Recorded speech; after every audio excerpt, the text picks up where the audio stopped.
खुराक से जिल्द की दिलकशी मेरी जिल्द कैसे अच्छी हो सकती है? क्या आप मुझे ऐसी तरकीबें बता सकते हैं जिनकी मदद से मैं अपनी जिल्द की सेहत बहाल कर सकूं? मेरी जल्द अच्छी है लेकिन इसकी तरोताज़गी और शादाबी बहाल रखना आसान नहीं। क्या मेकअप मसनूआत की बजाय कुदरती तरीके से जिल्द का ख्याल रखना मुमकिन है? मैं आपको चंद तरकीब बता रही हूँ, उन पर अमल कीजिए। आपकी जल्द तरोताज़ा रहेगी। अपनी खुराक में अच्छी चिकनाई का इजाफा कीजिए। आप जितने ज़्यादा फैट्स इस्तेमाल करेंगी आपका निज़ाम इंहिज़ाम इतना ही अच्छा होगा, जिसका नतीजा ये निकलेगा कि आपके लिए विटामिन ए और विटामिन ई जैसे एंटीऑक्सीडेंट्स हज़म करना भी आसान होगा। अच्छी चिकनाई ज़रूरी मिकदार में जिस्म को हासिल हो रही हो तो जल्द तवील अरसे तक नौजवान और तरोताज़ा नज़र आती है। हमारे जिस्म का हर खलिया अच्छी चिकनाई की वजह से महफूज रहता है। यही इसे सेहतमंद रखने में मदद देती है। इसलिए अगर आपने अच्छी चिकनाई निकाल दी है तो समझ लीजिए कि ना जल्द अच्छी रहेगी और ना खुराक से अपनी खुराक में आंवला शामिल रखिए और सब्ज़ मशरूबात पीना भी बेहद ज़रूरी है। 1 या 2 खीरे, पुदीने के पत्ते, ताज़ा अजवाइन, अदरक की शुक्ली और लीमू का रस एक साथ ब्लेंड करके 200 मिलीलीटर पानी में मिलाकर ताज़ा ही लीजिए। ये आपकी सेहत के लिए ज़बरदस्त साबित होगा। इस सब्ज़ मशरूब को बासी करके पीना ख़तरनाक होता है। आपका निज़ाम इंहिज़ाम जिल्द की खूबसूरती में बुनियादी किरदार अदा करता है। ये बहुत बेहतर है कि आप रोज़ाना 5 ग्राम एल-ग्लूटामिक पाउडर पानी और लीमू के रस के साथ इस्तेमाल करें। इस मशरूब की मदद से आपका निज़ाम इंहिज़ाम ठीक रहेगा और इसका मुस्बत असर आपकी जिल्द पर भी मुरतब होगा। 1 हफ्ते बाद ये मिकदार कम करके निस्फ 2.5 ग्राम कर दीजिए।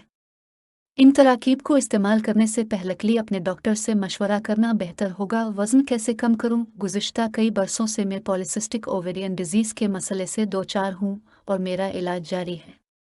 मेरा वज़न मुसलसल बढ़ रहा है, मुझे कोई लिबास ठीक से नहीं आता।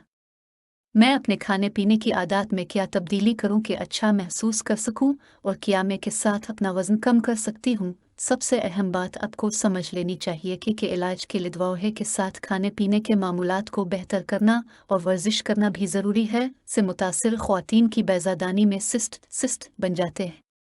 सिस्ट फासिद मादे की थैली या झिल्लीदार दीवारों वाली थैली को कहते हैं, जो बैज़ादानी के अंदर बनते हैं और उनमें सयाल और नीम ठोस मादा होता है। इसके अलावा उन्हें बाज़मे के दीगर मसाइल का भी सामना करना पड़ता है।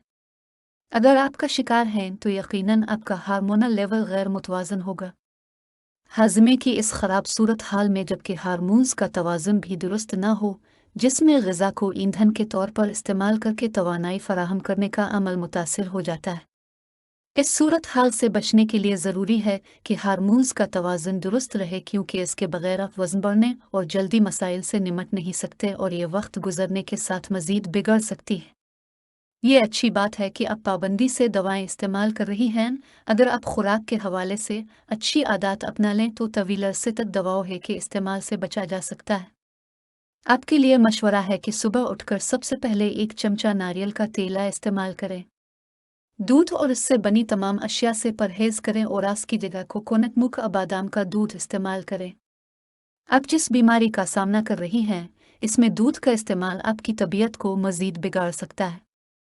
हार्मोन्स का तवाज़ुन बरकरार और दुरुस्त रखने के लिए इबकी 2000 मिलीग्राम वाली गोलियां इस्तेमाल करें।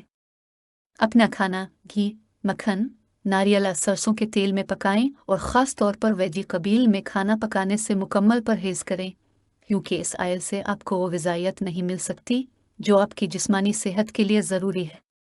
हफ्ता में 3 दिन ट्रेनिंग करें, ख़ास तौर पर वेट लिफ्टिंग पर तवज्जो दें। इससे आपकी सेहत पर अच्छा असर पड़ेगा और आप खुद ही कुछ अरसे में फ़र्क महसूस करेंगी। मुझे अंदाज़ा है कि इन मशवरों पर अमल करना आसान नहीं, मगर मैंने देखा है कि कई मरीज़ जो का शिकार थे, उन छोटी छोटी तब्दीलियों से